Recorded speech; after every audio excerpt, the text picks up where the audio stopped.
Psychosis. Sunday.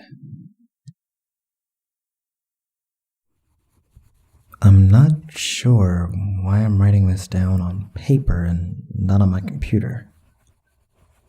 I guess I've just noticed some odd things. It's not that I don't trust the computer, it's just I need to organize my thoughts. I need to get down all the details somewhere objective. Somewhere I know that what I write can't be deleted or changed. Not that that's happened, it's just everything blurs together here, and the fog of memory lends a strange cast to things. I'm starting to feel cramped in a small apartment. Maybe that's the problem. I just had to go and choose the cheapest apartment, the only one in the basement. The lack of windows down here makes day and night seem to slip by seamlessly. I haven't been out in a few days because I've been working on this programming project so intensively. I suppose I just wanted to get it done. Hours of sitting and staring at a monitor can make anyone feel strange, I know. But I don't think that's it. I'm not sure when I first started to feel like something was odd. I can't even define what it is. Maybe I just haven't talked to anyone in a while. That's the first thing that crept up on me. Everyone I normally talk to while online while I programmed have been idle. Or they've simply not logged on at all. My instant messages go unanswered. The last email I got from anybody was a friend saying he talked to me when he got back from the store, and that was yesterday.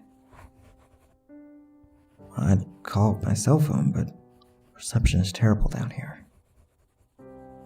Yeah, that's it. I just need to call someone. I'm gonna go outside.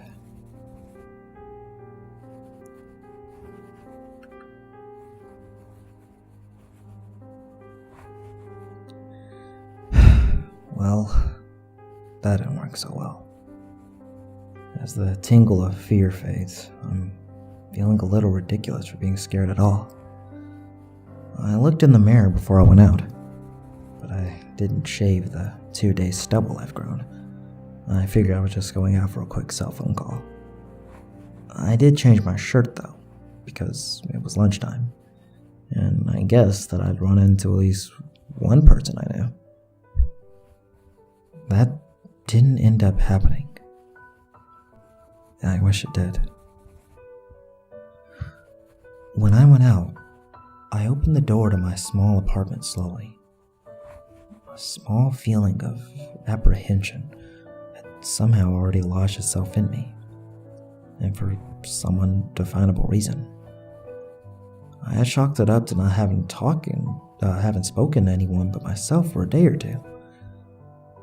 I peered down the dingy gray hallway, made dingier by the fact that it was a basement hallway.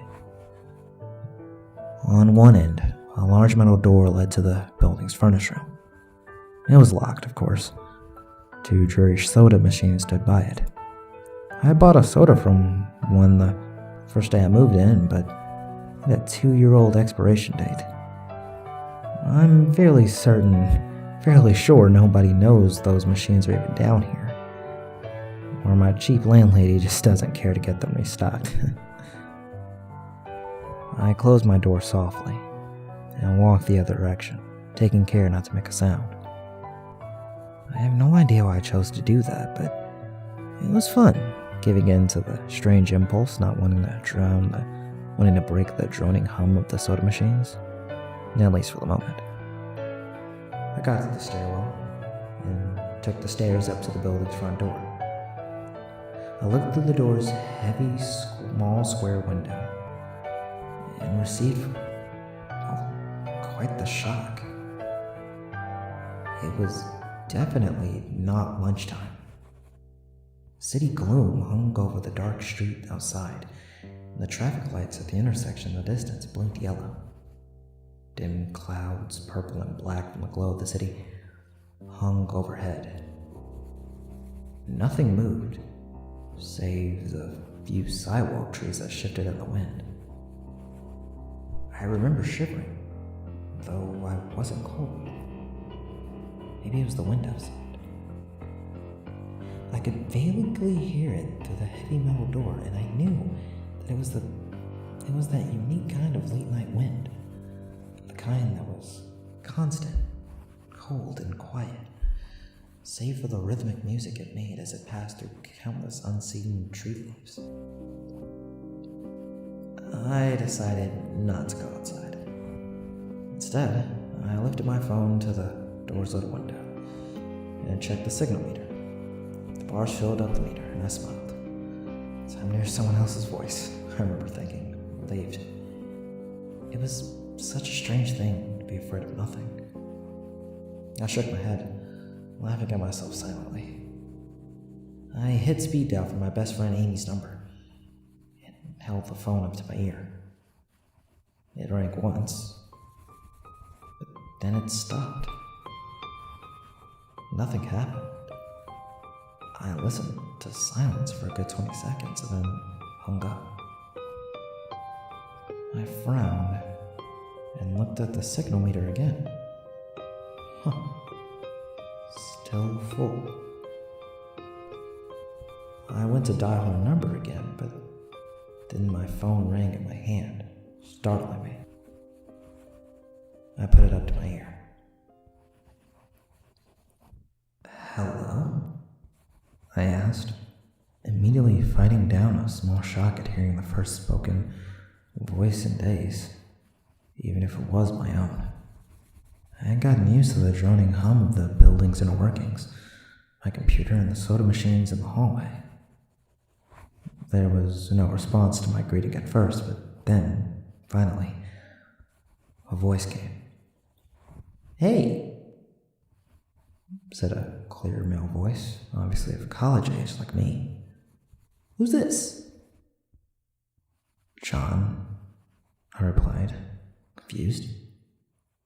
"Oh, sorry, wrong number," he replied, and then hung up.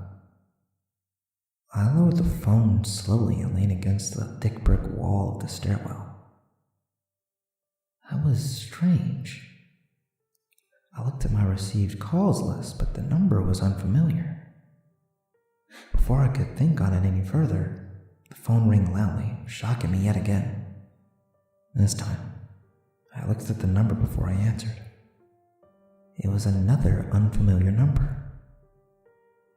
This time, I held the phone up to my ear but said nothing. I heard nothing but the general background noise of a phone. Then, a familiar voice broke my attention. "John?" was the single word in Amy's voice. I breathed a sigh of relief. "Hey, it's you," I replied. "Who else would it be?" she responded. "Oh, the number. I'm at a party on 7th Street, and my phone just died as you called me. This is someone else's phone, obviously." "Oh, okay. Where are you?" she asked. My eyes glanced over the drab whitewashed cylinder blocks and the heavy metal door with a small window. At my building. Just feeling cooped up. I didn't realize it was so late. "You should come here," she said, laughing.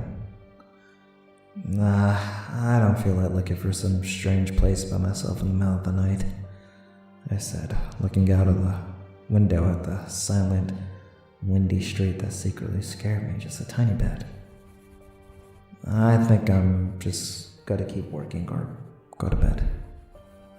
"Nonsense," she replied. "I can come get you. Your building is close to 7th Street, right?" "How drunk are you? You know where I live." "Oh, of course. I guess I can't get there by walking, huh?" "You could if you wanted to waste half an hour," I told her. Right. Okay, have to go. Good luck with your work. I lowered the phone once more, looking at the numbers flash as the call ended. Then the droning silence suddenly reasserted itself in my ears. The two strange calls and the eerie street outside just drove home my aloneness in this empty stairwell. Perhaps from having seen too many scary movies, I had this sudden, inexplicable idea that something could look in the door's window and see me. Some sort of horrible entity that hovered at the edge of aloneness, just waiting to creep up on unsuspecting people that stray too far from other human beings. I knew the fear was irrational, but nobody else was around, so I jumped down the stairs, ran down the hallway into my room, and closed the door as swiftly as I could while staying silent. Like I said, I feel a little ridiculous for being scared of nothing, and the fear has already faded. Writing this down helps a lot. It makes me realize that nothing is wrong. It filters out half-formed thoughts and fears and names only cold hard facts. It's late, got a call from the wrong number and Amy's phone died, so she called me back from another number. Nothing strange is happening.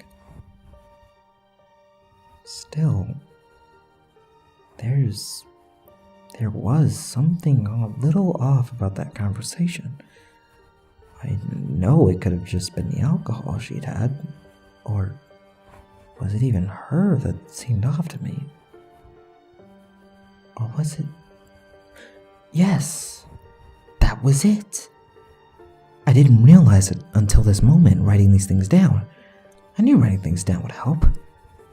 She said she was at a party, but I only heard silence in the background. Of course, that doesn't mean anything in particular, as she could have just gone outside to make the call. No, that couldn't be it either. I didn't hear the wind. I need to see if the wind is still blowing.